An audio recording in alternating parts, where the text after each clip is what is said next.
Halo semuanya, welcome to The Grid bareng gue Rangga. Pernah nggak sih lo pakai sebuah smartphone yang mungkin secara performa tuh bukan yang paling bagus, kemudian kameranya juga bukan yang paling jernih, bukan yang paling bagus juga, tapi lo happy banget karena lo suka sama desainnya? Ini yang gue rasain ketika gue pakai Nothing Phone 2, dan gue udah pakai Nothing Phone 2 ini mungkin sekitar 6 bulanan.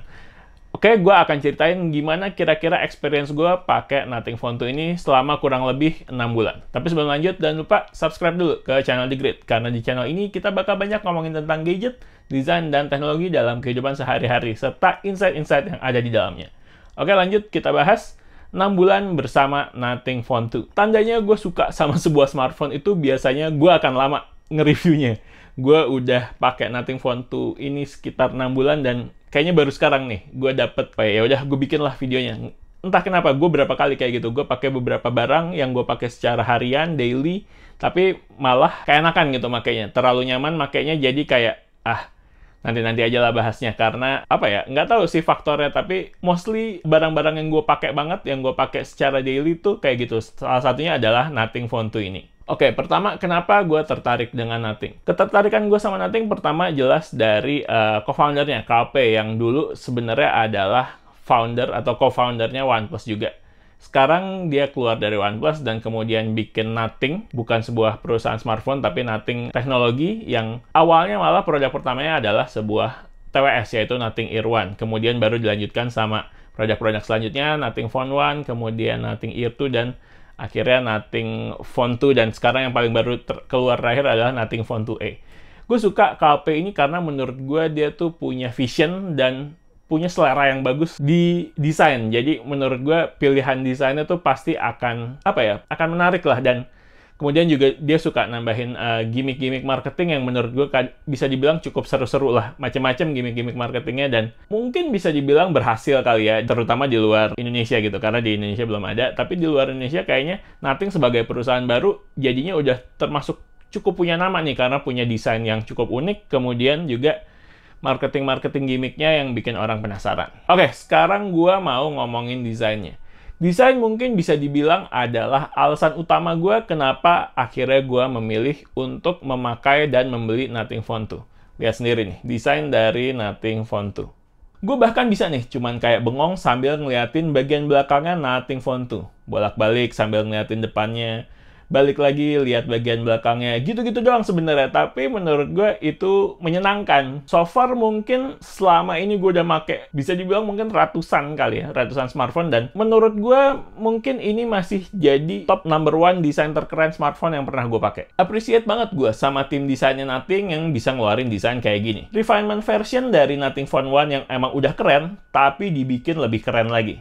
Anyway, bagian desain transparan ini gue yakin banget susah ngedesain dan ngeeksekusinya. Tapi tim desainnya Nothing menurut gue bisa mengeksekusi ini dengan baik. Dan juga untuk build quality-nya menurut gue cukup terasa feel premiumnya. Kemudian selain desain transparannya, sebenarnya ada satu lagi elemen desain yang menjadi ciri khasnya Nothing, yaitu adalah Glip Lighting Interface. Ini adalah sistem perlampuannya Nothing yang mungkin bisa dibilang jadi diferensiator dari kompetitor-kompetitornya. Dan ini ada fungsinya. Glip Lighting Interface ini berfungsi sebagai second interface selain layar depan, dengan beberapa fungsi yang cukup menarik. Ada Flip to Glip kalau mau aktifin mode Do Not Disturb, Glip Timer bisa buat countdown timer dengan tampilan glipnya, kemudian ada Charge Wiggle untuk ngeliatin kondisi baterai berapa persen saat lagi di charge, kemudian Volume Indicator buat nunjukin seberapa keras volume suara, dan lain-lain. Ada saatnya emang gue tuh nggak pengen keganggu dengan smartphone karena gue mungkin lagi ngerjain sesuatu.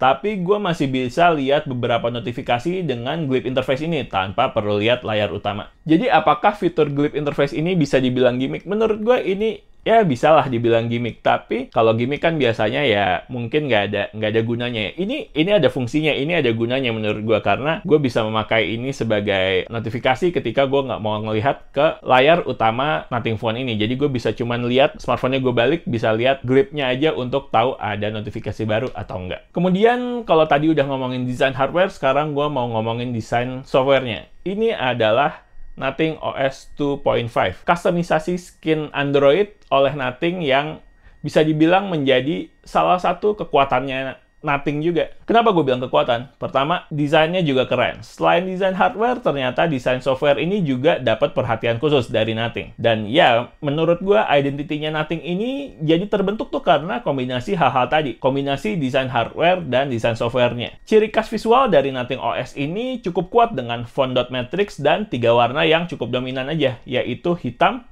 putih, plus merah, jadi monokrom plus warna merah. Buat gue, ini malah jadi fresh gitu tampilannya kalau dibandingkan dengan customisasi skin Android yang ada dari brand-brand lain. Yang dimana kalau dilihat mungkin penuh warna, kemudian berbagai macam warna, crowded. Di sini dipersimpel jadi cuman, mungkin basicnya cuman pakai 3 warna aja. Hitam, putih, dan merah. Looks good dan feel good. Even hampir semua apps icon itu jadi monokrom.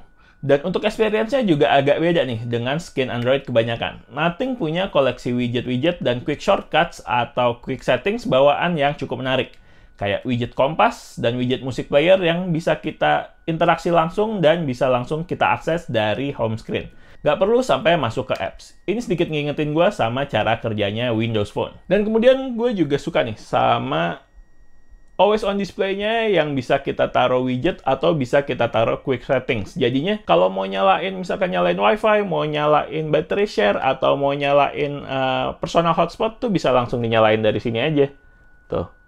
Jadi nggak perlu masuk ke setting, nggak perlu masuk ke home screen, bahkan cuman dari widget itu bisa dilakukan. Oke, tadi kan gue udah bilang, desain adalah alasan utama gue kenapa gue beli Nothing Phone ini. Tapi kemudian gimana untuk performance-nya? Kalau untuk performance-nya sendiri, Nothing Phone 2 ini bukan pakai chipset yang terkencang pada saat keluar 2023. Itu mungkin yang paling kencang dari Snapdragon adalah chipset Snapdragon 8 Gen 2. Nah, Nothing Phone 2 ini nggak menggunakan itu, dia menggunakan chipset satu tingkat di bawahnya, yaitu adalah Snapdragon 8 Plus Gen 1. Yang walaupun bukan yang terbaru dan bukan yang terkencang, tapi masih termasuk chipset yang cukup kencang. Dan juga ini udah buatan TSMC ya, jadi gue nggak pernah ngerasa panas yang signifikan saat pemakaian. Dan juga strategi ini menurut gue cukup tepat untuk Nothing Phone 2, karena memang secara positioning dari awal, ini nggak diposisikan sebagai smartphone performance. Jadi bisa di-push harga jualnya jadi lebih murah karena nggak pakai chipset yang terbaru, tapi masih sangat reliable untuk beberapa tahun ke depan. Kalau dari segi baterainya, gue juga nggak nemu ada masalah sih. 4700 mAh, gue pakai sebagai daily driver gue, bisa dibilang SIM card-nya aktif, pakai data, kemudian gue pakai buat WhatsApp, buat chat, buat Telegram, kemudian untuk sosial media aktif, Instagram, dan lain-lain, notifikasinya banyak, kemudian buat ngadmin sosmednya The Grid juga. Lalu gue pakai buat dengerin musik, Spotify, nonton-nonton YouTube, nonton-nonton video-video, kemudian buat foto-foto. Gue foto-foto lebih pakai ini dibandingkan pakai iPhone gue. Jadi kalau misalkan gue lagi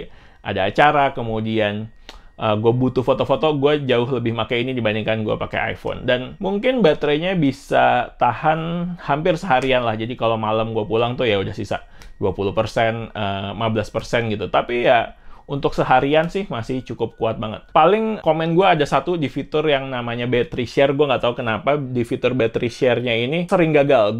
Gue sering gagal pakai fitur battery share di Nothing Phone 2 ini, nggak tahu kenapa. Tapi emang secara fitur gue pakainya jarang-jarang sih battery share, nggak terlalu sering, dan juga paling cuman buat nge-charge kayak TWS, buat nge-charge barang-barang kecil doang. Nggak gue pakai buat nge-charge barang yang untuk nge-charge smartphone lain gitu, gue nggak pakai battery share. Jadi problemnya ada di battery share itu aja sih. Sisanya sih baterainya nggak ada masalah. Dan yang terakhir adalah kameranya. Untuk kameranya sendiri, dari awal gue beli ini, gue juga nggak expect kameranya akan bagus. Karena ya, balik lagi, gue beli ini karena desainnya, performance, dan kamera gue anggap bonus aja lah. Jelek ya udah, kalau bagus ya alhamdulillah. Tapi ternyata setelah gue pakai, gue nggak bisa bilang kameranya Nothing Phone 2 ini juga jelek sih. Ini bahkan gue pakai sebagai kamera utama gue untuk foto-foto, untuk misalkan lagi ada acara dan lain-lain, gue pakai kamera utamanya ini. Secara spek kamera, dia pakai setup dual kamera. Yang pertama adalah main kameranya itu pakai 50 megapiksel wide kamera,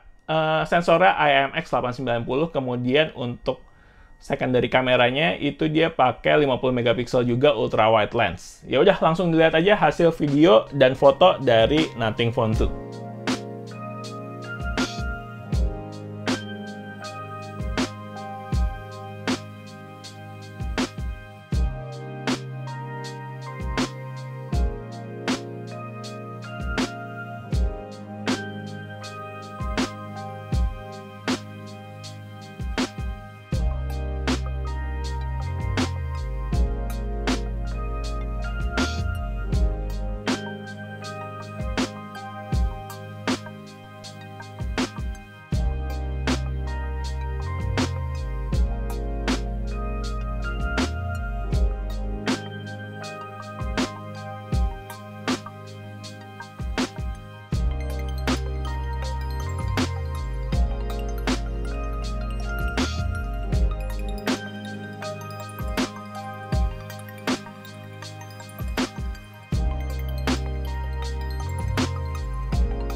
Oke, so ketika gue beli Nothing Phone 2 ini, sekali lagi gue nggak mikirin performance-nya, gue nggak mikirin kameranya, karena gue udah kepincut duluan sama desainnya. Jadi begitu gue lihat kayak, oke, gue beli ini karena desainnya menurut gue keren banget, cocok banget buat gue. Dan setelah gue pakai juga ternyata gue happy-happy aja, gue nggak ada masalah. Ketika gue beli suatu barang itu karena cuman ngelihat desainnya doang, ternyata ya nggak apa-apa juga. Emang malah jadi apa ya, nggak terlalu kepusingan, wah ini smartphone kameranya bagus tapi performanya kurang, kemudian apa, nggak, udah stick ke fokus aja gitu ke satu. Gue mau beli ini karena desainnya keren, dan ternyata nggak apa-apa, nggak ada problem sama sekali dengan itu.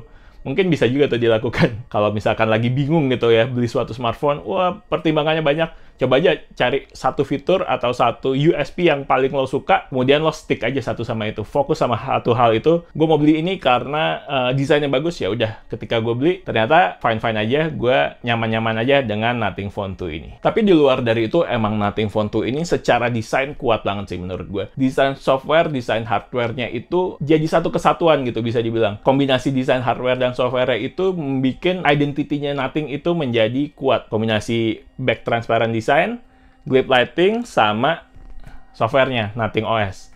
Ini adalah satu kesatuan yang menurut gue jadi sebuah kekuatannya Nothing. Oke, sekian video dari The Grid.